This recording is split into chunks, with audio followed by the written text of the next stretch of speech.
दोस्तों आज बात करने वाले हैं खेसारी लाल जी का एक और चैता सॉन्ग के बारे में, जिसका ट्रेलर आपने देखा। अभी कई सारे अपडेट आ रहे हैं जिसमें अपडेट है कि खेसारी लाल जी का एक और चैता सॉन्ग रिलीज होने वाला है, जिसका नाम होने वाला है पपीता। जी हाँ दोस्तों, पपीता सॉन्ग खेसारी लाल जी का नया सॉन्ग आने वाला है, जो कि चैता सॉन्ग है और ये बहुत ही गजब का सॉन्ग है दोस्तों इस गाने का सिंगर है दबंग सुपरस्टार खेसारी लाल यादव और फीमेल सिंगर है शिल्पी राज।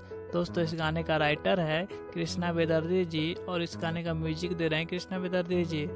जी हाँ दोस्तों, और इस गाने को रिलीज किया जाएगा ग्लोबल म्यूजिक के यूट्यूब चैनल पे। दोस्तों इस गाने का रिलीजिंग डेट है 19 अप्रैल सुबह 6 बजे। दोस्तों इस गाने को सुनना ना भूलें। दोस्तों यह गाना अपडेट कैसा लगा गाने का, दोस्तों कमेंट करके हमें जरूर बताएं। दोस्तों आपको यह गाना थोड़ा सा भी अच्छा लगा हो तो हमें कमेंट करके जरूर बताएं। हमारे चैनल को लाइक करें और चैनल को सब्सक्राइब करें। Thank you.